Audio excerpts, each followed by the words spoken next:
Hello everyone, welcome to brain shocks. तो इस video में हम करने वाले हैं नीलिट ने जो साइंटिस्ट सी का एग्जाम लिया था आईसीईआरटी के लिए अगस्त 2022 में, उसके सॉल्यूशंस। ठीक है। और इसमें हम मैथ्स, एप्टीट्यूड और रीजनिंग के क्वेश्चन सॉल्व करेंगे। ठीक है। इंग्लिश और लीडरशिप के नहीं करेंगे। ठीक है।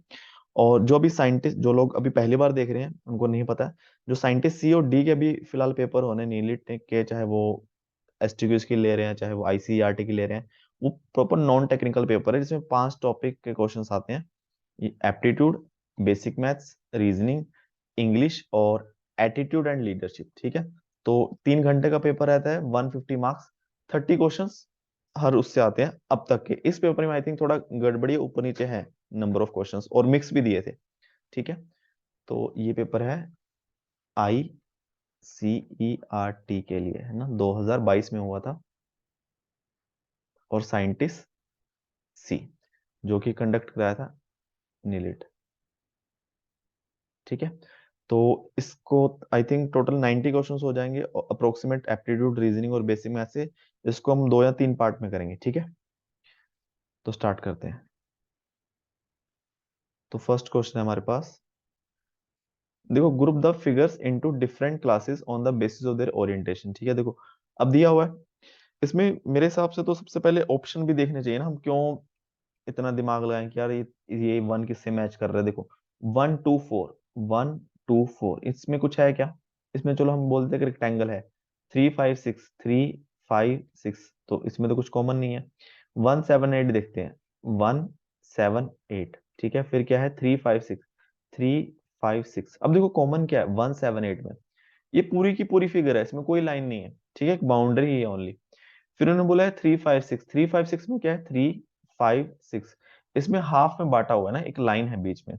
सिमिलरली अगर देखें 2 4 9, 2 और 4 9 में क्या है? देखो, 2 लाइन है। 2 4 में भी ऐसा ही है और 9 में भी ऐसा है, तो ऑप्शन बी सही है। ठीक है, एक सिमिट्री हमें बन गई है, एक हमने डिवाइड कर दिया उसको।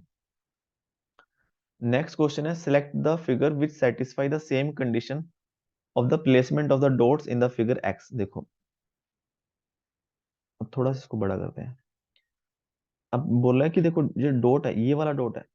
अब ये वाला डॉट सर्कल में आ रहा है और स्क्वायर में आ रहा है ना। 4 शेप दिख रही है आपको, एक सर्कल है, एक स्क्वायर है, एक रेक्टेंगल है, एक ट्रायंगल है, 4 शेप है। अब एक तो जो डॉट आ रहा है वो बोलता है कि मैं तो सर्कल और स्क्वायर, है ना, उसमें हूं। तो देखो, सर्कल और स्क्वायर ओनली यहाँ पे आ रहे हो। देखो यहाँ पे पॉसिबल है ये डॉट। ठीक है। सर्कल और स्क्वायर नहीं, देखो यहाँ पे पॉसिबल नहीं है। यहाँ पे कोई भी सर्कल और स्क्वायर दोनों ऐसे नहीं है कि सिर्फ यही दो है, क्योंकि बीच में रेक्टेंगल आ ही रहा है। ठीक है, तो 2 तो नहीं होगा।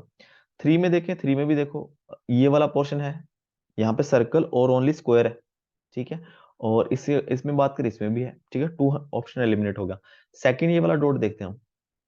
ये वाला डॉट क्या बोल रहा है कि भाई सर्कल से तो बाहर है, ट्रायंगल भी है और स्क्वायर भी है, रेक्टेंगल भी है। Triangle plus square plus rectangle, ये तीनों आ रहे हैं। ठीक है, हम इसमें देख लेते हैं। अब देखो, फर्स्ट फिगर में क्या है? देखो, रेक्टेंगल, सॉरी, स्क्वायर और रेक्टेंगल तो कहीं मैच कर ही नहीं रहे, है ना, दोनों अलग अलग हैं, तो इसमें तो पॉसिबल ही नहीं है। सेकंड में फिर भी चलो, सेकंड में क्या दिक्कत है? थर्ड में, सॉरी, ट्रायंगल और रेक्टेंगल आपस में इनकी बनी नहीं रही, काम खत्म। इसमें पॉसिबल होगा, देखिए ओनली एक ही ऑप्शन बचा हमारे पास। हम्म, वो यहाँ पे बचा, है ना, यहीं पे बचा, थोड़ा सा दिख रहा है। और थर्ड वाला भी होगा। थर्ड वाले में देखो, रेक्टेंगल और ट्रायंगल, रेक्टेंगल और ट्रायंगल, वो ये वाला पोर्शन है, देखो। ठीक है, तो 4 आ जाएगा आंसर, ऑप्शन डी आ जाएगा।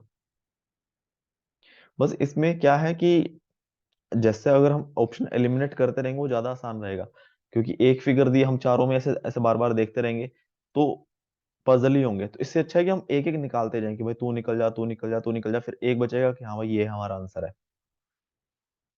अब देखो, फिर ये चीज आ गई एक और, जो फर्स्ट क्वेश्चन जैसी है। In the following question group the given figures into 3 classes using the each figure only once. ठीक है। अब देखो, 1 4 7, 1 4 7, चलो एक गोल गोल है दिख रहा है हमें। 2 5 8, 2 5 8, ये लंबे लंबे से दिख रहे हैं। 3 6 9, 3 6 9, ये देखो पहला आंसर ही सही आ गया। ठीक है, ये देखो गोल गोल से हैं सारे, ये लंबा सा शेप हो कुछ। ये कुछ वॉल्यूम जैसा हो गया ना, बाल्टी या फिर मग या फिर ये कुछ है भरने वाला। ठीक है, अब देखो 136 होता तो इसमें कुछ नहीं था, 258, 258, चलो ये तो है ही, 479। ठीक है, तो इसमें नहीं बन रहा बाकी कुछ।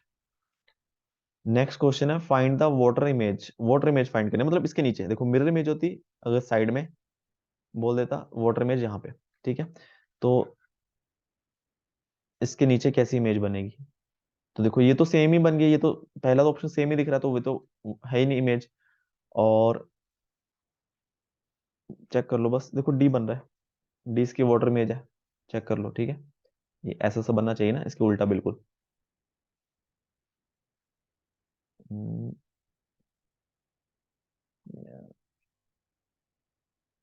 ऐसा सा बनेगा कुछ, है ना, बन गया ना। थोड़ा ये नीचे जगह नहीं दी हुई, नहीं तो बहुत अच्छा बनाता मैं। ठीक है, ऑप्शन डी। नेक्स्ट क्वेश्चन, ये भी वाटर इमेज। हाँ देखो, घर है, पानी में तो घर उल्टा दिखेगा। ठीक है, उल्टा दिखेगा तो भाई जहाँ पे हमारा दरवाजा है वहीं तो दिखेगा पानी, पानी में भी, है ना। ऐसा तो है नहीं कि उधर दिख जाएगा, तो सी आ गया ऑप्शन। नेक्स्ट क्वेश्चन है, a result of survey of 1000 person with respect to their knowledge of Hindi, English, Sanskrit are given below. ठीक है, हमें बता दिया ये। और what is the ratio of those who know all three language to those who don't know Sanskrit. सारी language किसको आती है? 100। ठीक है, वेन डायग्राम हमने पढ़े हुए हैं, 100। इनको भाई सब आता है। और संस्कृत किनको नहीं आती? संस्कृत इनको नहीं आती, इनको सिर्फ इंग्लिश आती है, इनको सिर्फ हिंदी आती है, और इनको हिंदी इंग्लिश दोनों आती है, पर संस्कृत नहीं आती। मतलब बेसिकली इस गोले से बाहर जो भी है उनको संस्कृत नहीं आती। तो 200, 220, 420 और 120, 420, 540, तो 10/54, 5/27, ऑप्शन ए। ठीक है, नेक्स्ट क्वेश्चन है, in the following question arrange the word in the logical sequence and choose the correct sequence for the given alternatives. ठीक है, probation, interview, selection, appointment, advertisement, application. ठीक है, अब इसमें भी हमें खुद से दिमाग नहीं लगाना। सबसे पहले हमें ऑप्शन देखने, देखो 5 और 6 है। 5 एडवर्टाइजमेंट, एप्लीकेशन। देखो सबसे पहले कोई भी फॉर्म आएगा, एप्लीकेशन आएगी ना ऑब्वियसली, सॉरी एडवर्टाइजमेंट आएगी कि हाँ भाई ये आपके साइंटिस्ट सी की पोस्ट आई है, ये इसमें एलिजिबिलिटी है, ये एज है, ये फलाना ढिमकाना है। ठीक है, सबसे पहले ये आ गया, ऑप्शन डी को हम खत्म कर देते हैं कि तुम निकलो। 5 के बाद 6 ही है, ए बी सी तीनों में। ऑब्वियसली फिर हम एप्लीकेशन डालेंगे कि हाँ हमें अप्लाई करना है। ठीक है, हमारा इतना एक्सपीरियंस है, हमने ये किया है, वो किया है। ठीक है, अब देखो उसके बाद क्या आगा, एडवर्टाइजमेंट आ गई, एप्लीकेशन दे दिया। अब 2 4 3, 2 क्या है? Interview, selection, appointment. ठीक है, अब चलो, रिटर्न टेस्ट नहीं है यहाँ पे, इंटरव्यू होगा, ऑब्वियसली इंटरव्यू होगा उसके बाद। ठीक है, इंटरव्यू वाला हम मान के चलते हैं। फिर थर्ड क्या आ गया? सिलेक्शन। इंटरव्यू दिया हमने, आपने बहुत अच्छा परफॉर्म किया, आपका सिलेक्शन हो गया। ठीक है, फिर अपॉइंटमेंट, आपको अपॉइंट किया जाएगा कि हाँ भाई आप सिलेक्ट हो गए हो, आपका ये रहा अपॉइंटमेंट लेटर, आप इस ऑफिस में ज्वाइन कर लो। फिर आता है प्रोबेशन, है ना, 1 साल, 2 साल या मैक्सिमम 3 साल भी रहता है, तो प्रोबेशन। तो ऑप्शन सी सही है। ठीक है, बाकी भी चेक करके देख लो। बी में क्या बोल रहा है कि एडवर्टाइजमेंट, एप्लीकेशन, फिर थर्ड में सीधा सिलेक्शन, है ना, एप्लीकेशन डाला सीधा सिलेक्शन, क्योंकि आपकी टक्कर कोई कैंडिडेट ही नहीं है, आपका सिलेक्शन हो गया। फिर 2 बोलता है इंटरव्यू, सिलेक्शन के बाद इंटरव्यू हो रहा है ना, तो वही गलत। बाकी सी भी चेक कर लो, 5 6 4 अपॉइंटमेंट, एप्लीकेशन के बाद सीधा ही अपॉइंटमेंट दे दिया, उसके बाद इंटरव्यू ले रहे हैं, गलत। Eighth, in the following question choose the correct figure, answer figure which complete the square on joining the problem। देखो ज्वाइंट करने से स्क्वायर बन जाएगा। सबसे पहले अगर हम देखें, ये बिल्डिंग्स बनी हुई है ना, इसमें एक चीज तो ये चेक करो, देखो कि यहाँ पे जो लेंथ है ये वाली और ये वाली दोनों बराबर है ना, तो ये वाला जहां पे जाके फंसेगा, जो भी यहाँ पे रहेगा। ठीक है, और ये वाला बिल्कुल एंड में। तो सबसे पहले बी बी को हटाओ कि भाई ये इसकी और इसकी देखो हाइट ये बराबर है ना, तो ये तो बराबर है ही नहीं। और किस में हटाएं हम? चलो बाकी सब में तो है। फिर क्या करें हम? फिर उसके बाद एलिमिनेट करें। अब देखो ये वाली डंडी देखो, ए में ये थोड़ी फंसेगा। और सिमिलरली इसी डंडी में जो ये वाला पार्ट है बाद में, ये नीचे है काफी, सी में चेक करो, ये वाली डंडी यहाँ फंस जाएगी, बट डी में तो ऐसा कुछ दिख ही नहीं रहा हमें, तो ऑप्शन सी आ जाएगा। ठीक है, तो ऐसे करके छोटी छोटी चीजें देख के हम एलिमिनेट करते जाएंगे, तो उससे हमारा सवाल बन जाएगा। नाइन्थ क्वेश्चन ये थोड़ा ध्यान से देख लेना, क्योंकि इसमें थोड़ा सा चीज छोटी सी दी हुई है। In the following question a figure is marked on the transparent sheet is given and followed by four answer, one of these option resemble the figure which is obtained by folding the sheet along the dotted line. हमने fold करनी है sheet, ठीक है। फिर इसके बाद ऐसी image बन जाएगी। सबसे पहले देखो यहाँ पे ना डॉट जो है ना थोड़े छोटे छोटे बनाए हुए हैं, पेपर में पता नहीं कैसा था, ये फोटो खींची हुई है। देखो ये वाला ना एक है, मतलब एक डॉट है, ब्लैक डॉट है यहाँ पे भी। सबसे पहले देखो वन, एक दो तीन चार पांच छह डॉट है। अब ए और सी को तो हम बोल देते हैं कि तुम निकलो, क्योंकि फोल्ड करने के बाद हमें छह डॉट तो दिखने चाहिए, ठीक है, क्योंकि ओवरलैप तो नहीं कर रहा कोई। ठीक है, अब देखो जब मैं फोल्ड करूंगा, मिरर इमेज बना दो बस, ये वाली लाइन की, ये वाली, ये जो दिख रही है इसकी मिरर इमेज यहाँ पे बना दूं मैं। इसमें कोई दिक्कत ही नहीं है, तो सभी में बन रहा है। अब ये वाला जो डॉट है ये यहाँ पे आ जाएगा, ये वाला डॉट जब मैं फोल्ड करूंगा, ठीक है। ये वाला डॉट यहीं पे आ जाएगा, ठीक है, और ये वाला डॉट यहाँ पे आ जाएगा। ठीक है, तो बेसिकली हमारे पास बचा बी और डी। देखो डी आएगा बिकॉज जो जो ये काले वाला डॉट है ना, जो मतलब भरा हुआ है, खाली नहीं है, वो पास में है लाइन के। ठीक है, हाँ मतलब यहाँ पे डिफरेंस आ रहा है, सिर्फ यहाँ पे, सिर्फ इस चीज का डिफरेंस है देखो। ठीक है, जो भरा हुआ डॉट है वो लाइन के पास में है। ठीक है, बट शेप थोड़ी इतना क्लैरिटी नहीं दी, ज्यादा क्लैरिटी देते तो अच्छा होता। नेक्स्ट क्वेश्चन है कि which of the following combination of circles best represent athletes, sprinters and marathon runner. ठीक है, एथलीट में तो सब आगे, ये स्प्रिंटर्स भी आगे, मैराथन रनर भी आगे, ठीक है, एथलीट में आगे दोनों। और ऐसा भी हो सकता है कि कुछ जो मैराथन रनर है वो स्प्रिंटर्स भी हो और दोनों ही करते हो, तो ऑप्शन ए सही है। ठीक है, एथलीट के बीच में दोनों आ गए, और कॉमन भी हो सकते हैं ना, जरूरी थोड़ी है कि एक ही गेम खेलते हो। ये इंग्लिश का ये चेक कर लेना यार इसमें। ठीक है, इसका आंसर आई थिंक, आंसर बता देता हूँ। इसका डी दिया था इन्होंने, इसका सी दिया है, ठीक है, इसके मीनिंग वगैरह चेक कर लेना। इंग्लिश को दिक्कत है। देखो which of the following question find the missing character alternative. ठीक है, इसमें क्या है कि जो यहाँ पे सम ऑफ स्क्वायर ये बन रहा है, देखो फोर टू वन, फोर का स्क्वायर 16, टू का स्क्वायर 4, 20 प्लस एक 21। ठीक है,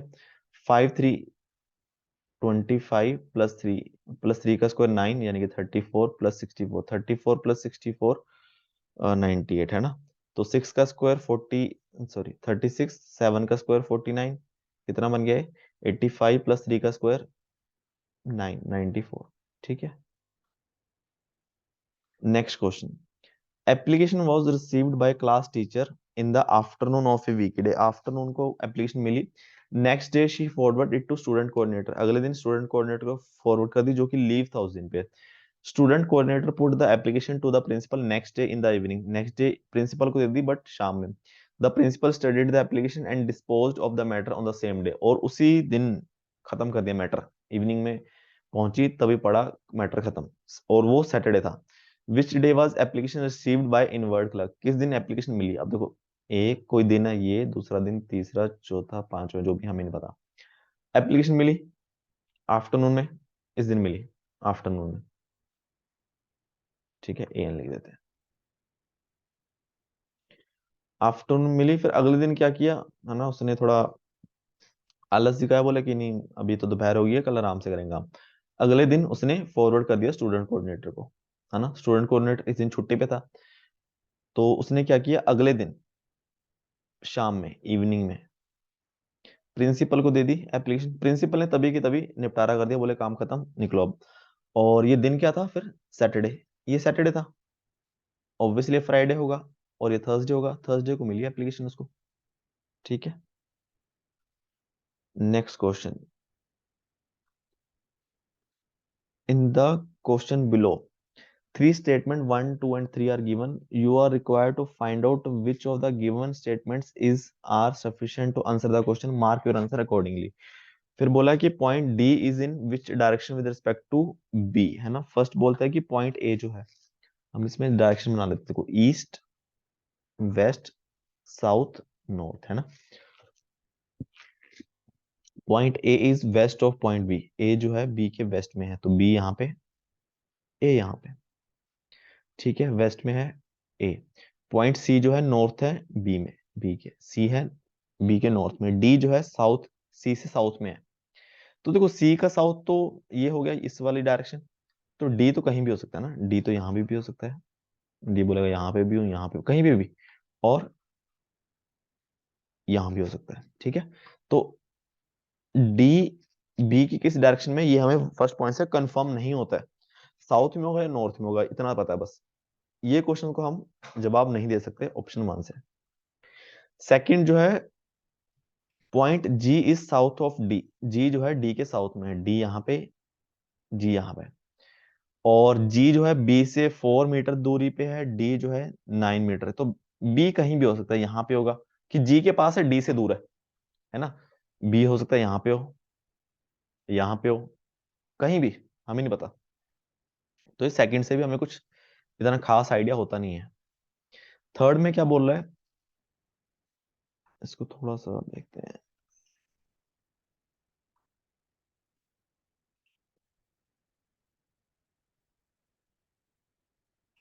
इसको इसको यहाँ रख देते हैं। थर्ड बोलते हैं कि पॉइंट ए जो है वेस्ट ऑफ बी में, ये तो हमें पता ही है ना, हमने मतलब फर्स्ट में भी ये था। और क्या है, point B is exactly mid way between point A and E, A और ई के मिड में है, ई यहाँ पे है मतलब। और एफ जो है साउथ है एस, ई के साउथ में एफ है। और डी जो है west of F, D F के वेस्ट में, हमें नहीं पता कहाँ पे है, यहाँ भी वेस्ट है इसके, यहाँ भी वेस्ट है ना, बी की लाइन में आ रहा है कि नहीं आ रहा हमें नहीं पता। अब ये थर्ड हो गया। सबसे पहली बात तो कि तीनों में से कोई भी पॉइंट ऐसा नहीं है कि जिससे ओनली एक से हमें पता चल जाए, है ना। तो अब देखो आंसर ऑप्शन ए है, 1 and 3, 2 and 3 and all require 1 and 2। अब मैं पहले 1 and 3 को देखता हूँ। अगर मैं 1 और 3 को कंबाइन कर दूं, ठीक है, ई यहाँ पे है, ठीक है, एफ यहाँ पे है, डी इसके वेस्ट में है मतलब इस साइड है, और फर्स्ट के हिसाब से डी सी के साउथ में है मतलब इस डायरेक्शन में, तो डी की डायरेक्शन मुझे पता चल गई, डी की पोजीशन, डी यहाँ पे होगा। मतलब 1 और 3 को मिला के मैं बता सकता हूँ कि हाँ भाई डी जो है बी के साउथ में है, ठीक है। तो इन्होंने आंसर भी दिया, बट मुझे एक जो अभी मेरे हिसाब से तो डी भी बन रहा है, क्योंकि अगर मैं 1 और 2 को कंबाइन करूँ, ठीक है, मैं 1 और 2 को कंबाइन करता हूँ। अब मेरा 1 बताया था कि ए जो है बी के वेस्ट में है, सी नॉर्थ में है, डी इसके अपना साउथ में है, तो डी यहाँ पे हो सकता है, ठीक है। सेकंड क्या बोल रही थी, सेकंड जो बोला था कि जी जो है डी के साउथ में है, मतलब अगर डी यहाँ पे होगा जी यहाँ पे होगा, है ना, ऐसा कुछ। बट और क्या बोला कि जी पॉइंट जो है वो बी से 4 मीटर दूर है, डी 9 मीटर दूर है, इसका मतलब ये कॉम्बिनेशन तो नहीं बनेगा कि जी बी के पास में है। तो मेरे हिसाब से तो यही बनने वाला कि डी यहाँ पे हो। अगर मैं डी, डी 9 मीटर दूर है बी से, या तो यहाँ पे होगा या यहाँ पे होगा 9 मीटर, ठीक है। दो ऑप्शन है हमारे पास। बट अगर डी में यहाँ पे मानूं तो जी यहाँ पे होगा इसके साउथ में, बट जी और बी के बीच में डिस्टेंस 9 से ज्यादा हो जाएगा, बट वो 4 ही है, तो इसका मतलब डी यहाँ पे होना चाहिए, है ना, 9 मीटर। अब जी या तो यहाँ पे हो या यहाँ पे हो 4 मीटर, तो 1 और 2 के हिसाब से भी अगर 1 और 2 को कंबाइन करूंगा मैं, तो उससे डी आ रहा है नॉर्थ के बी में, ठीक है, तो डी भी बन रहा है, बट इन्होंने आंसर ए दिया है। उसका अभी तक कोई मुझे मिला नहीं है कि भाई ये इसमें क्या गलती है में, ठीक है। तो किसी को कुछ आइडिया लगे कुछ, हाँ कि ये गलती है कि इस वजह से 1 और 2 नहीं हो पा रहा, तो नीचे कमेंट कर देना, ठीक है। Next question, in the following question some group of letters are given, all of which except one share a common similarity, which one is the different. देखो सबसे पहले ऐसे क्वेश्चन हो तो सिंपल A to Z लिख लो, है ना, उससे थोड़ा सा आसान हो जाएगा। कई बार डायरेक्ट कंजुगेटिव लेटर्स होते हैं तो थोड़ा सा आसान हो जाता है, जैसे इस क्वेश्चन में लिखने की जरूरत नहीं है वैसे। देखो JK LM, एक लेटर छोड़ दिया यहाँ पे, MNO, दो लेटर यहाँ पे छोड़ दिया ना, यहाँ पे कोई नहीं छोड़ा, यहाँ पे एक छोड़ दिया, फिर दो छोड़ दिए। देखो GH कुछ नहीं छोड़ा, I छोड़ दिया, J के बाद JKL, दो छोड़ दिए, ठीक है। WX, U V, WX कुछ नहीं छोड़ा, एक्स वाई एक छोड़ दिया, जेड के बाद दोबारा फिर ए बी छोड़ दिया, दो आ गया। ठीक है, ऑप्शन डी आएगा। फिर देख लेते हैं, एस टी जीरो छोड़ दिया, T U V, U V दो छोड़ दिया यहाँ पे, डब्ल्यू एक्स वाई यहाँ पे दो। तो ये गलती हो गई यहाँ पे, है ना, यहाँ पे इन्होंने गलत कर दिया। नेक्स्ट क्वेश्चन है, in the following question replace the question mark with suitable option. देखो ये थोड़ा क्वेश्चन कह सकते हैं कि पेपर के हिसाब से विदाउट कैलकुलेटर मुश्किल है ना। आपको डिवाइड करके देखना पड़ेगा। 392 को अगर मैं डिवाइड कर रहा हूँ 980 से, तो 0.4 आ रहा है ना, 0.4 आ रहा है। फिर 156.8 को मैं डिवाइड कर रहा हूँ 392 से, तो 0.4 आ रहा है। मतलब 0.4 से मल्टीप्लाई करते हुए जाना है, तो 156, मतलब 980 को मैंने 0.4 से मल्टीप्लाई किया तो 392 आ गया। फिर मैंने 0.4 से मल्टीप्लाई किया तो 156.8 आ गया। फिर 0.4 से मल्टीप्लाई किया तो 62.72 आ गया। ठीक है, बस इसमें यही चैलेंज है कि हमारे पास कैलकुलेटर नहीं होगा, क्योंकि लॉजिक तो हम ढूंढ ही लेंगे थोड़ा करके एफर्ट, कि या तो प्लस होगा या फिर मल्टीप्लाई होगा। नेक्स्ट क्वेश्चन है, in a certain code language club is written as XOFY, note is written as MLG, now then how will punctual be written in the code language. ठीक है, इसमें आई थिंक ये बन रहा है कि अगर आप लिखोगे ए जेड, उल्टा किया ए जेड बनेगा, ठीक है, तभी ए जेड बनेगा, बी वाई बनेगा, सी एक्स बन गया। ठीक है, देखो बी वाई बना है, तो इसको या तो पूरा लिख लो फिर कर लो। बट कई बार इस क्वेश्चन में देखो, जैसे इसको करने का तरीका ये है कि देखो, अब हम अलग लेटर ढूंढते हैं। देखो पी के एफ एम सब में सेम है, पहले तीन लेटर, इनको देखने का कोई मतलब ही नहीं है ना। फोर्थ लेटर से देखते हैं, फोर्थ लेटर है सी, सी हमें दिया हुआ है एक्स, तो देखो एक्स दिया है तो ऑप्शन ए खत्म हो गया। ठीक है, अब उसके बाद देखो खत्म हो गया एक्स जी, एक्स जी सेम है तीनों में, इसको देखने का कोई मतलब नहीं है। फिर एफ एफ जेड, ये देखने का मतलब है यू, है ना, यू को क्या लिखा उन्होंने एफ, तो इसका मतलब हमारा बी ऑप्शन खत्म हो गया। फिर लास्ट के दो लेटर देख लो ए और एल, चेक कर लो, एल को क्या लिखा है इन्होंने ओ, तो लास्ट का लेटर ओ होना चाहिए, तो ऑप्शन सी आ गया। ठीक है, तो विदाउट लिखे हुए एबीसी हो गया। बस इसमें यही ध्यान रखना है कि हम एक एक लेटर ना देखने लग जाए कि पी का ये बन रहा है, यू का ये बन रहा है, जो जहां जहां पे डिफरेंस है सिर्फ उसी को देखें। ठीक है, in the following number series only one number is wrong, find out the wrong number. इसमें क्या था, इसमें इसमें थोड़ा सा देखो, ये भी डिफिकल्ट सही है। इसमें देखो अ, ये इसका लगभग टू टाइम्स है ना, तो देखो 35227 का आप टू टाइम्स करोगे तो वो क्या बनेगा, 70554, और इसमें फोर ऐड हो जाएगा। ठीक है, अब यहाँ पे कितना है, इसका approximate three three three times बन रहा है, 11756 का थ्री टाइम्स करोगे आप, तो आपका आंसर आएगा 35268, और इसमें प्लस हो रहा है 9, है ना, तो 3 इंटू 3 प्लस 3 का स्क्वायर, है ना, यहाँ पे इंटू 2 था, प्लस 2 का स्क्वायर 4। यहाँ पे देखो ये अप्रोक्सीमेट 4 टाइम बनेगा, तो 2935 इंटू 4, ठीक है, प्लस 4 का स्क्वायर, ये बनता है 11740, और प्लस 16, 4 का स्क्वायर, है ना। यहाँ पे बनना चाहिए 584 इंटू 5 प्लस 5 का स्क्वायर, इंटू 5 करके क्या आ रहा है, 2920 प्लस, बट यहाँ पे प्लस 15 है, प्लस अपना होना चाहिए था, प्लस 25 होना चाहिए था, मतलब 45 होता, तो मतलब ये गलत होगा, क्योंकि यहाँ तक तो हमारा सही चल रहा है। ठीक है, अब देखो यहाँ पे 5, यहाँ पे 6 होना चाहिए, 91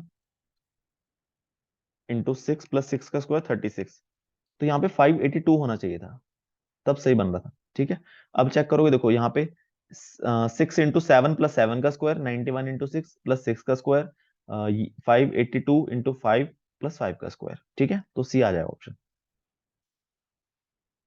next question 20th, Sumi ran a distance of 40 meters toward the south. Then she turned to the right and ran about 15 meters. Turn right again and ran 50 meters. Turn right and then ran for 50 meters. Finally, she turned to the left at angle of 45 and ran. In which direction she is running finally? अब देखो इसमें क्या है, हमारे पास direction तो लिखी हुई है, दोबारा लिख लेते छोटा छोटा। हमारा लिखते हैं ईस्ट, वेस्ट, साउथ नॉर्थ, है ना। पहले क्या किया इसने, ये भागी साउथ में साइड, हाँ भाई इस डायरेक्शन में, कितना 40। फिर उसके बाद राइट टर्न ले लिया, राइट टर्न मतलब इस साइड, है ना, और 15 मीटर, ठीक है 15 मीटर। फिर उसके बाद फिर राइट टर्न ले लिया और 50 50 मतलब अपने इनिशियल पॉइंट से भी थोड़ा सा आगे आगे, मतलब उसके थोड़ा सा आगे, ये 50 हो गया। फिर फिर राइट बोलते कि राइट राइट लिए जा रही है, 15 मीटर यहाँ पे आ गया, ठीक है। अब फिर क्या किया इसने, लेफ्ट लिया एंगल 45 पे, मतलब इस डायरेक्शन में ऐसे, है ना, लेफ्ट साइड ये हो गया इसका 45। तो फिर बोला कि इस डायरेक्शन में भागना शुरू किया, तो ये कौन सी डायरेक्शन है, ये डायरेक्शन है ये वाली, नॉर्थ ईस्ट, ऑप्शन सी, ठीक है। ये हमारे इंग्लिश के क्वेश्चन आ गए, फिर हम आगे बढ़ते हैं अपने क्वेश्चन देख। ये रहे।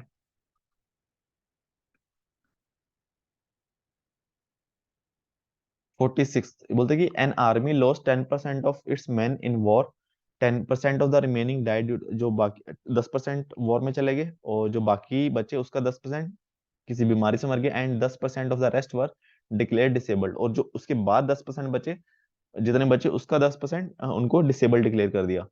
Thus the strength of army was reduced to 729,000 active man, original strength. अब देखो ओरिजिनल स्ट्रेंथ थी एक्स मान लो, है ना, इसकी 10% हो गई, वॉर में लॉस्ट होगी, तो कितने बचे, 90% बचे, तो एक्स का 90% बचे इंटू 0.9, इतने बचे वॉर में, वॉर के बाद, है ना।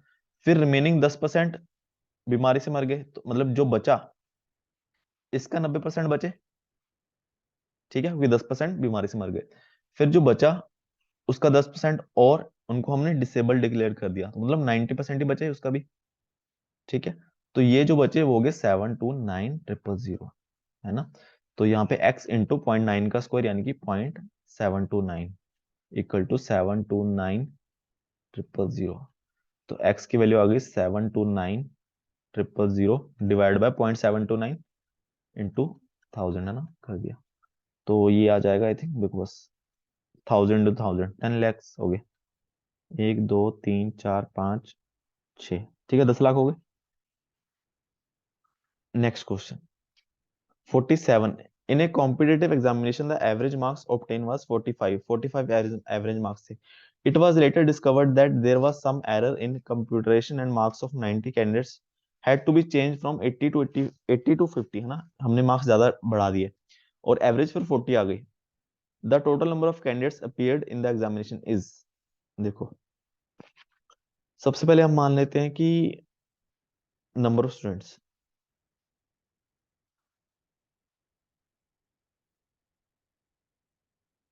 कितने थे, एक्स मान लेते हैं। टोटल मार्क्स कितने थे जो हमने कैलकुलेट किए, 45 एवरेज से, तो टोटल मार्क्स कितने बने जो एरर के साथ से, वो हो गए 45 एवरेज से इंटू एक्स। इतने हमने बोला कि भाई सबके मिला के इतने मार्क्स हैं, ये हो गए विद एरर ना। बट हमने क्या किया, बोला कि 90 बच्चों के अपना 80 मार्क्स नहीं थे, 50 मार्क्स से, एक्चुअल मार्क्स कितने हो गए टोटल, 45 एक्स थे, हमने 90 बच्चों के 30 मार्क्स कम किए हैं, तो 90 इंटू 30, है 90 इंटू 30, यस, तो 2700। एक्चुअल में इतने मार्क्स है टोटल, सब सब बच्चों के मिला के। अब एक्चुअल फिर एवरेज कितनी आएगी, 45x minus 2700 divide by total बच्चे इज इक्वल टू 40, है ना, 45x minus 2700 is equal to 40x। तो यहाँ से 40x इधर आया तो 5x हो गया, और इधर आ गया 2700, x इज इक्वल टू 2700 बटा 5, 5 5 25, 5 का 20, 540, ठीक है 540 बच्चे थे पहले टोटल। नेक्स्ट क्वेश्चन है, a two digit number is such that sum of digit is 11, दो डिजिट के नंबर है, इसके डिजिट्स का सम 11 है। पहले लाइन में क्वेश्चन खत्म हो गया ना। When the number with the same digit is reverse is subtracted from this number, difference is 6। अगर हम रिवर्स कर दें 65 है, रिवर्स कर दे 56, दोनों का नेगेटिव आ गया 9, ठीक है बस सिंपल। इसमें भी 9 आता है डिफरेंस, बट इसका सम 11 नहीं है। नेक्स्ट क्वेश्चन, इन्होंने बोला कि इन ए college 150 of 150 students of MB are enrolled. The ratio of boys to girls is 7:8। तो मतलब बॉयज कितने हो गए टोटल? 150 है 7, 150 इंटू 7/7 + 8, 15 तो हो गए बॉयज। 70 बॉयज हो गए, 80 गर्ल हो गई। ये तो हमें रेशो सीधी दिख रही है। अब देखो, तीन डिसिप्लिन है, मार्केटिंग, HR और finance. In the marketing discipline there are 50% of the total number of girls. Marketing, हम बोलते हैं marketing, marketing, HR finance, finance, ठीक है। मार्केटिंग बोले 50%, यानी कि 40 गर्ल्स होगी टोटल का, और बॉयज 40% है, यानी कि 70 का 40% होगी 28। और HR में 30% है, तो मतलब 24 गर्ल्स होंगी। बॉयज भी 30% यानी कि 30, 21 हो गए।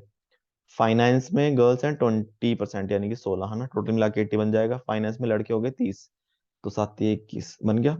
हाँ, फिर उन्होंने बोला कि 7 बॉयज और 9 गर्ल्स HR में हैं और मार्केटिंग दोनों में है।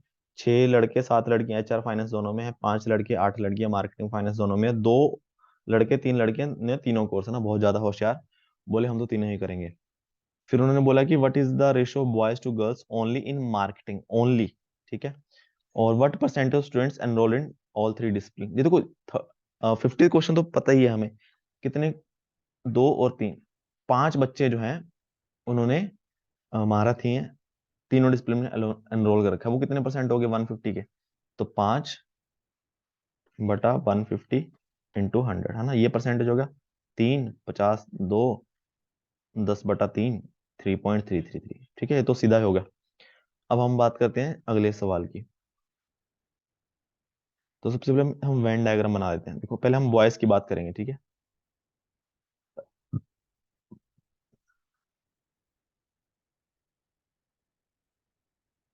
M से क्या था? मार्केटिंग, HR फाइनेंस, ठीक है। अब इन्होंने बोला कि क्या बोलते हैं अपना, क्या सिस्टम है, पहले 2 बॉयज ने सब जगह बोले कि हम तो सब पढ़ेंगे, 2 लड़कियां से। फिर पहले क्या था, 7 लड़के HR और मार्केटिंग दोनों पढ़ रहे हैं, मार्केटिंग और HR दोनों पढ़ रहे हैं 7। दो तो यहीं से आ जाएगा, तो बाकी बचे 5, है ना। 5 और 2 7 हो गए। अब 6 लड़के बोल रहे हैं कि हम HR और फाइनेंस दोनों पढ़ेंगे। 6 लड़के बोले, तो 2 तो पहले ही थे, 4 ये हो गए, टोटल 6 हो गए ना। और फिर 5 लड़के बोल रहे हैं कि हम भाई क्या पढ़ेंगे, मार्केटिंग और फाइनेंस दोनों पढ़ेंगे। कितने बोल रहे हैं? 5 लड़के, तो 3 हो गए यहाँ पे, ठीक है। हमसे पूछा क्या था? Only in marketing. अब मार्केटिंग के टोटल कितने? 28। अब 5 और 2 7, 3 10, 18 ओनली मार्केटिंग वाले हो गए ना। आगे हमें जरूरत नहीं है करने की कि H के कितने, F के कितने हैं। इतना ही काफी है, बट कर लेते हैं। 5 2 7 4 11 और 21 10 ये हो गए। 3 2 5 4 9 12 ये हो गए, ठीक है। अब ये बन गया। हमसे पूछा गया है ratio of boys to girls only in marketing, only in marketing. तो बॉयज तो आगे भाई 18, गर्ल्स का देखना पड़ेगा।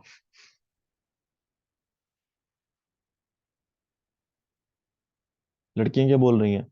लड़कियां बोल रही हैं कि 3 लड़कियां तो बोल रही हैं कि हम भाई तीनों में हैं, हमारे सर्वशक्तिमान, हम हर जगह हैं। और फिर 9 लड़कियां बोलती हैं कि हम HR और मार्केटिंग दोनों में हैं। 9 लड़कियां, तो यहाँ पे 6 आ जाएगी, 6 3 9। फिर 7 लड़कियां बोल रही हैं कि HR और फाइनेंस दोनों में, तो 7 बोल रही हैं, तो 4 यहाँ पे होगी ना, 4 3 7। फिर 8 लड़कियां बोल रही हैं मार्केटिंग फाइनेंस दोनों, मतलब 5 यहाँ पे, है ना। मार्केटिंग में 40 थी, तो 6 3 9 5, 14, और ये आ गया 26, ठीक है। बाकी भी कैलकुलेट करने की जरूरत नहीं है, बट 6 4 10 13 11, 5 4 9 3 12, और यहाँ पे 4 है ना, तो 26। तो 26, 18 और 26 का रेशो 9 और 13 का, ऑप्शन बी आ जाएगा, ठीक है। आगे ये क्वेश्चन थोड़ा आई थिंक सही है, आराम से करेंगे इसको। क्वेश्चन कहना क्या चाहता है, इसमें थोड़ा सा कंसेप्ट देखेंगे, काफी चीजें क्लियर होंगी आपको। कि A and B run 1 kilometre race. 1 kilometre race मतलब किलोमीटर की रेस लगाते हैं। A if A gives A start of 50 metre, है ना। ए बॉन्ड बन जाता है, बोलता है कि तू एक काम कर, तू 50 मीटर आगे से शुरू कर। ए विंस बाय 14 सेकंड, तब भी ये जीत जाता 14 सेकंड से, ठीक है।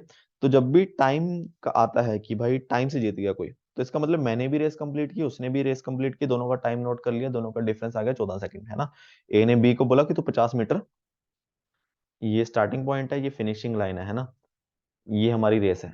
ए यहाँ पे है, बी बी को बोल दिया कि तू चल तू यहाँ से स्टार्ट कर लेना, मैं तो हूँ उसेन बोल्ट, तू यहाँ से स्टार्ट कर, फिर मैं तेरे को हरा दूंगा, ठीक है। तो अब ए ने कुछ मान लो टी सेकंड में पूरी की रेस, बी ने की होगी टी प्लस 14 सेकंड में, ठीक है, तभी हम बोलते हैं कि 14 सेकंड से जीत गया वो। और if A gives B a start of 22 second, ये थोड़ा आई थिंक किलोमीटर यहाँ चाहिए, 22 सेकंड का स्टार्ट दे दिया, मतलब कि तू भागना स्टार्ट कर यहाँ से, ठीक है। 22 सेकंड बाद मैं भागना स्टार्ट करूंगा, ठीक है। तो 22 सेकंड बाद सोचो, ए यहाँ पे था, बी यहाँ पे होगा, तो तब ए ने भागना स्टार्ट किया और बी जीत जाता ना। अब ज्यादा बॉन्ड बन रहा था कि चल ठीक है तू 22 सेकंड का स्टार्ट ले ले, बट बी जीत गया ना, होगी बेइज्जती। बी 20 मीटर सीधा, इसका मतलब जब बी ने रेस कंप्लीट की ना, तो ए यहीं पे था 20 मीटर दूर, जब हम डिस्टेंस का बोले कि आपने नहीं, मैंने आपको हरा दिया 20 मीटर से, इसका मतलब जब मैं फिनिशिंग लाइन पे था तब आप मेरे से 20 मीटर दूर थे, ठीक है। ये चीज ध्यान रखना, जब टाइम का दिया हो कितने टाइम से जीत गया, या फिर डिस्टेंस का बताओ, time taken by A to run a kilometre, A ने कितना टाइम लिया, ठीक है। अब थोड़ा सा क्वेश्चन ये कॉम्प्लेक्स सा लग रहा है, हम क्या करते हैं पहले स्पीड मान लेते हैं। देखो ए की स्पीड कितनी है, ए ही मान लो, ए मीटर पर सेकंड, ठीक है। और बी की भी मान लो बी मीटर पर सेकंड, दोनों की स्पीड मान ली। हम दो केस बना लेते हैं। देखो पहले केस में क्या है, बहुत सिंपल सी बात है। पहले केस में यहां से दोनों यहां से स्टार्ट करें, बी यहाँ पे है, ए यहाँ पे है, दोनों ने रेस कंप्लीट की, ठीक है। बट दोनों का टाइम जो है उनका डिफरेंस 14 है, ठीक है। Speed is equal to distance upon time, time is equal to distance upon speed, ठीक है। अब टाइम किसका ज्यादा लगा, बी हारा है, बी का टाइम ज्यादा है, बी का टाइम कितना हुआ, अगर मैं इस टाइम पे जीरो स्टार्ट करूं, जीरो से स्टार्ट करूं, कुछ टाइम लगा, बी ने 950 मीटर दौड़ा, ठीक है, डिस्टेंस हो गया 950, बी, ठीक है, divide by B, speed B है, माइनस ए ने 1000 मीटर दौड़ा, ए की स्पीड है, दोनों के बीच में डिफरेंस आया 14 सेकंड का, ठीक है। सेकंड केस, सेकंड केस में देखो, अब बी की स्पीड बी है, बी मीटर पर सेकंड लिया मैंने, इसने 22 मीटर का हेड स्टार्ट दिया, तो मतलब बी जो है उतने टाइम में 22 इंटू बी, इतना डिस्टेंस ट्रेवल कर लिया। अब बी ने इतना, अब हम मैंने जीरो यहां से स्टार्ट किया ना, हाँ, तो बी, जब बी यहाँ पे था, बी 22 सेकंड बाद यहाँ पे था, ए जस्ट स्टार्ट करने वाला था, फिर क्या हुआ, बी यहाँ पे मान लो टाइम जीरो है, जो रेड डॉट है ना यहाँ पे टाइम जीरो है, यहाँ पे टाइम जीरो है, बी तो भाई कुछ टाइम बाद पहुंच गया यहाँ पे फिनिशिंग लाइन पे, उसी टाइम पे ए कहाँ पे पहुंचा, यहाँ पे, है ना। अब टाइम मतलब मैंने सेम ले लिया, समझ आ गया। अब मैं क्या करूंगा, डिस्टेंस, डिस्टेंस का माइनस करूंगा, तो डिस्टेंस का माइनस करें क्या, नहीं नहीं डिस्टेंस का नहीं, हम टाइम को इक्वल रख देते हैं। तो देखो इतने टाइम में बी ने कितना डिस्टेंस ट्रेवल किया, 1000, 1 मीटर, 1 किलोमीटर ना, 1 किलोमीटर ऐसे ना, माइनस 22 बी, इतना डिस्टेंस ट्रेवल किया बी ने, ठीक है, डिवाइड बाय स्पीड बी, उतने ही टाइम में ए ने कितना डिस्टेंस ट्रेवल किया यहां से लेके यहां तक, 20 मीटर दूर रह गया अपने टारगेट से, मतलब 980, डिवाइड बाय, दोनों का टाइम सेम है ना, ठीक है। यहां से हम कर दें 1000 बटा बी, माइनस 980 बटा ए, 22 उधर आ गया देखो, 22 बी बटा बी। अब इसको सॉल्व करना है हमें, तो इसको हमने कैसे किया था सॉल्व,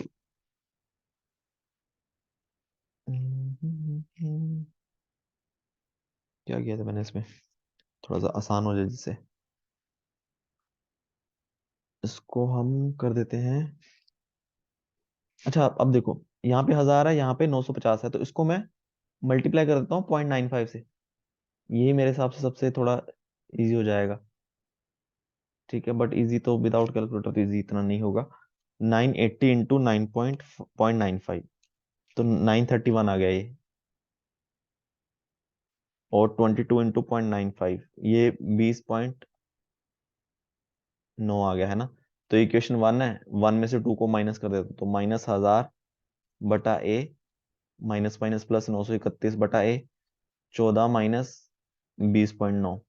तो ये तो आ गया 69 ये -6.9 आ गया। तो यहाँ से ए आ गया 69/6.9। तो यहाँ पे ए आ गया 10 मीटर पर सेकंड। ए की स्पीड आ गई 10 मीटर पर सेकंड। पूछा क्या था, ए को किलोमीटर भागने के लिए कितना मीटर टाइम लगेगा। 10 मीटर 1 सेकंड में भाग रहा है तो 1000 मीटर 1 किलोमीटर 100 सेकंड में भाग जाएगा। ठीक है, तो अच्छा क्वेश्चन था। आई थिंक ये पेपर में भले ही ना हो, बट इससे आपको बाद में काफी कुछ सीखने को मिलेगा। अभी आपको कुछ तो सीखा होगा आपने। Next question 52। देखो, a person has two parents, father and mother, 4 grandparents है ना। अपने क्या होते हैं कि दो हो गए पेरेंट्स, मम्मी और पापा। 4 ग्रैंड पेरेंट्स मतलब दादा दादी और नाना नानी, और फिर 8 ग्रेट ग्रैंड पेरेंट्स। ऐसे डबल होते जाते हैं ना, कि जैसे पापा और मम्मी हो गए, फिर पापा के मम्मी पापा और मम्मी के मम्मी पापा, 4 हो गए। फिर मतलब दादा के मम्मी पापा, दादी के मम्मी पापा, नानी नाना के मम्मी पापा, नानी के मम्मी पापा, फिर 8 हो गए। तो ऐसे चलता जाता है। फिर बोला कि find the number of ancestors person has up to 10th generation. जैसे हम हो गए, हम फर्स्ट जनरेशन हो गए, हमारे parents second generation, up to 10th generation कितने हो गए टोटल आपके एंसेस्टर्स। तो सबसे पहले 2 की पावर n-1, ये तो हो गए उस स्टेज पे कितने हमारे एंसेस्टर्स हैं। जैसे सेकंड जनरेशन की बात करें, n की वैल्यू 2, तो 2 हो गए। थर्ड जनरेशन हमारे दादा दादी नाना नानी, 2 की पावर 3 - 2, 2 की पावर 2, 4 हो गए है ना। तो 10th जनरेशन में कितने हो गए, 2 की पावर 10 - 1 हो गए 512 है ना। 512 हो गए 10th जनरेशन में हमारे जो भी एंसेस्टर रहेंगे। अब इन्होंने सम पूछा था, find the number of ancestors person has up to the 10th, कितने होंगे। तो भाई 2 अपने मम्मी पापा प्लस 4 हमारे दादा दादी नाना नानी, अप टू 512। ठीक है, तो ये जीपी है 2 अपॉन, अच्छा 2 अपॉन नहीं आएगा, या फिर इसका क्या आंसर आ जाएगा। इसका 1 - 2 की पावर कितने हैं, 1 9 डिवाइडेड बाय 1 - 2। तो 2 × 511 आ जाएगा ये। तो इसलिए इसका आंसर ये मार्क्स टू ऑल है। ठीक है, ये चेक कर सकते हो। इसको मार्क्स टू ऑल दिया था, पहले आंसर बी दिया था। ठीक है, थोड़ा सा इन्होंने कुछ गलती की होगी। नेक्स्ट क्वेश्चन 53, ये भी ठीक क्वेश्चन है। Two partners invested 1250 and 8500 in a business and they decided 60% of the profit incurred from the business will be equally divided between them। तो बिजनेस स्टार्ट किया है ना, इतना ऐसा पैसा इन्वेस्ट किया, बोलते कि जो प्रॉफिट होगा हमारा उसका 60% तो हम इक्वली डिवाइड कर लेंगे, बट जो बाकी बचा है उसको हम एज्यूम करेंगे इंटरेस्ट ऑन देयर कैपिटल्स। हम उसको अपने कैपिटल पे इंटरेस्ट वो करेंगे, मतलब 40% हम इसके हिसाब से बांटेंगे कि जिसने जितना पैसा लगाया उसको ऑब्वियसली उतना पैसा मिलना चाहिए ज्यादा। वन ऑफ द पार्टनर सिर्फ 300 मोर प्रॉफिट द अदर्स। तो इस वजह से जो एक को है 300 रुपये ज्यादा प्रॉफिट मिला, ऑब्वियसली इसको ज्यादा मिला होगा। टोटल प्रॉफिट कितना था, इसको थोड़ा सा हम जगह बनानी पड़ेगी।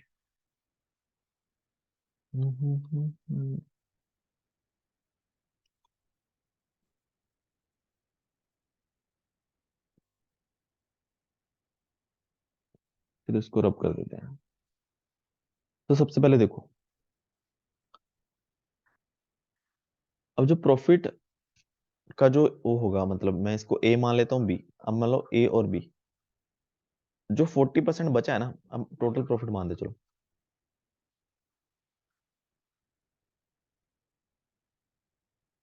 मान लो एक्स में हुआ, तो क्या हुआ, जो एक्स में 0.6x, मतलब 60% हिस्सा निकाला, बराबर बांट लिया। बट जो ये वाला पार्ट था ना 40%, वो किस हिसाब से बांट रहे हैं वो, कि भाई मैंने इतना पैसा इन्वेस्ट किया तो मैं उस हिसाब से प्रॉफिट लूंगा, शेयर लूंगा इसमें से। ठीक है, तो इसका मतलब अब इन दोनों का रेशो क्या है, कैपिटल का रेशो, जो पैसा इन्वेस्ट किया है इनका रेशो देखो, 8500 ये आ जाएगा 25 5 और 17 है ना, ये है। तो जो ए है, ये मान लो ये वाला ए है, ये बी है। तो ए का जो हिस्सा होगा ना प्रॉफिट में, कि 0.4x का, वो हो जाएगा 25/25 25 प्लस 17 42 होगा ना। यस, तो ए का हिस्सा ये हो गया, बी का हिस्सा कितना आएगा 0.4x इंटू 17/42। दोनों का डिफरेंस क्या है 300, यानी कि 0.4x कॉमन निकाल लिया मैंने, 25/42 माइनस 17/42, ये आया मेरा 300 रुपये। ठीक है, यहां से x की वैल्यू कितनी आ जाएगी 300/0.4 इंटू 42, और 25 माइनस 17, 5 और 3 8 है ना। तो इसको माइनस करेंगे 10, यहाँ पे आ गया 4 7 चौका 28, 750, ये 21 और ये 4। चलो इसको भी फिर, अच्छा एक्स ही तो फाइंड करना था ना, हाँ चलो यहीं से आ जाएगा। 750 और 21, जीरो यहाँ पे, 75 और 21, 75 150, 1575/4, 4×3 = 12, 37, 9×4 = 36, 1×5 = 15, 4×3 = 12, फिर 3 आ गया 37, 7×4 = 28, फिर 2 आया, ठीक है, ऑप्शन ए आ गया। नेक्स्ट क्वेश्चन है, ये भी क्या बोले इसको, 54। ये बोला कि an empty pool being filled with water at constant rate of take 8 hours to fill of its capacity. 8 घंटे लगते हैं पूरा जब खाली है उसको भरने को, जब हम कांस्टेंट रेट पे पानी डालते रहे। How much more time will it take to finish the pool. हाँ ऐसे ये क्वेश्चन भी एम्प्टी है क्योंकि इसमें इनकम्प्लीट है ना। अब अब यहाँ पे कुछ ऐसा आना चाहिए कि 8 घंटे लगते हैं, तो इसकी इतनी कैपेसिटी का तो पूरा भरने में कितना टाइम लगेगा, कुछ तो मिसिंग है इसमें, इसलिए एम्प्टी दे दिया। लास्ट क्वेश्चन है फिलहाल इस वीडियो का, कि find the least square number which is exactly divisible by each one of the numbers 15 18 12। तो कौन सा ऐसा स्क्वायर है जो इनसे एग्जैक्टली डिविजिबल हो जाएगा। देखो बाकी तो स्क्वायर है नहीं हमारे पास, ओनली बी ही है, ठीक है, बाकी स्क्वायर नहीं है। देखो 15 बाकी का एलसीएम आ जाएगा, एलसीएम से डिवाइड होना चाहिए। तो 15 होता है 3 × 8, 18 हो गया 2 × 3 × 3, 12 हो गया 2 × 2 × 3 है ना। तो एलसीएम आ गया 2 की पावर 2, 2 × 2, 5 या 15, 3 × 3 × 5, 3 2 दूनी 4, 3 12, 3 36 × 5, 180। सही है क्या 180, ठीक है 180 इसका एलसीएम आ गया, 180 डिवाइड होना चाहिए, डिवाइड तो सारी हो रहे हैं आई थिंक, ये भी हो जाएगा। बाकी चेक कर लेना, बस स्क्वायर यही है, बी है, काम खत्म, ठीक है। तो ये आई थिंक पार्ट 1 में हम इतना करेंगे, बाकी धीरे धीरे करेंगे, ठीक है। बाकी अप्रोक्सीमेट हमने 30 क्वेश्चन कर लिए हैं, तो 30 अगली में 30 अगली में ऐसे करके खत्म कर दें, ठीक है। और फिर भी किसी क्वेश्चन में डाउट हो नीचे कमेंट कर सकते हो, नहीं तो टेलीग्राम ग्रुप बनाया वहां पे भी डाउट पूछ सकते हो, एप्टीट्यूड का अलग से ग्रुप बना रखा है, ठीक है। और प्लीज वीडियो को लाइक करना एंड चैनल को सब्सक्राइब कर देना। Thank you so much.